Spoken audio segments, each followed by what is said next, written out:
The following presentation is taken directly from the Ethiopian holy book, the Kebra Nagast.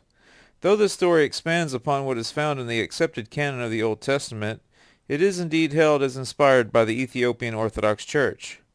The purpose of showcasing this story from the Kebra Nagast is to acquaint those of us living in Western society with the rich culture that has been preserved and cultivated in Ethiopia for centuries. So now, may we embark on a journey back in time to the ancient past and uncover wonderful legends as we peer into the pages of the Kebra Nagast, which translates to the glory of kings. How the daughter of Pharaoh seduced Solomon.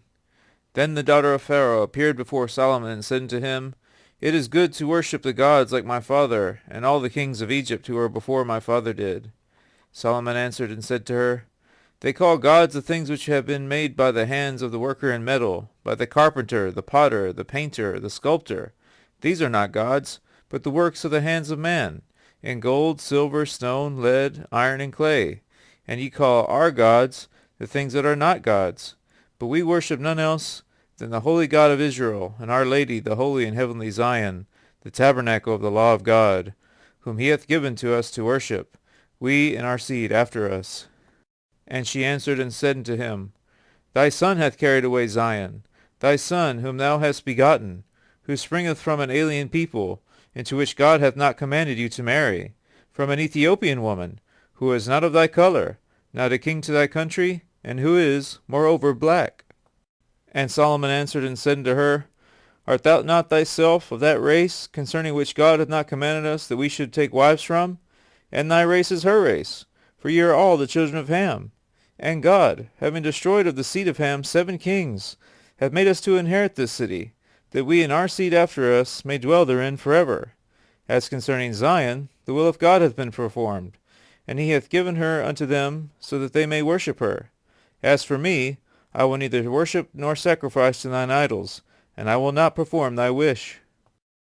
One day she beautified and scented herself haughtily towards him, and treated him disdainfully. And he said unto her, What shall I do?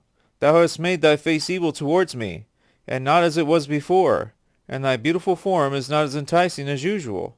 Ask me, and I will give thee whatsoever thou wishest, and I will perform it for thee, so that thou mayest make thy face gracious towards me as before. But she held her peace, and answered him not a word.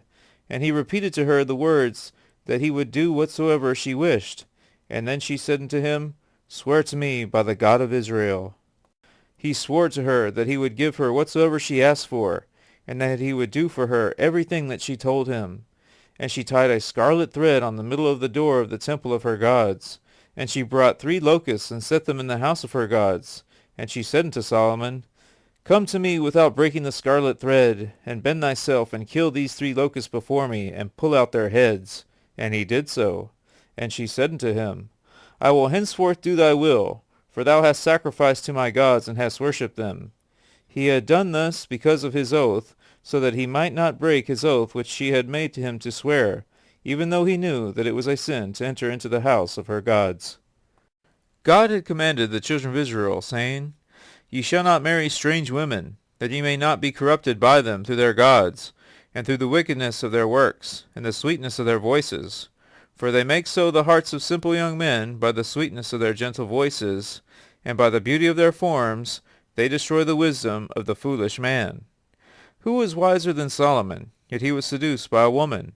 Who was more righteous than David? Yet he was seduced by a woman. Who was handsomer than Amnon? Yet he was seduced by Tamar, the daughter of David his father. And Adam was the first creation of God, yet he was seduced by Eve his wife. And through that seduction death came for every created being. The sin of Solomon. Solomon sinned an exceedingly great sin through the worship of idols, and from being a wise man he became a fool. And his sin is written down in the books of the prophets. But God had mercy on Solomon for his error, which is written down as his sin, and his name is numbered with Abraham, Isaac, Jacob, and David his father, in the book of life in heaven. For God is a forgiver of those who have sinned. Which was greater of the two, the sin of his father David, or the sin of his son Solomon? David caused Uriah to be slain in battle by means of a plan of deceit, so that he might take his wife Bathsheba, who became the mother of Solomon. But he repented, and God had compassion on him. This is the leap of faith.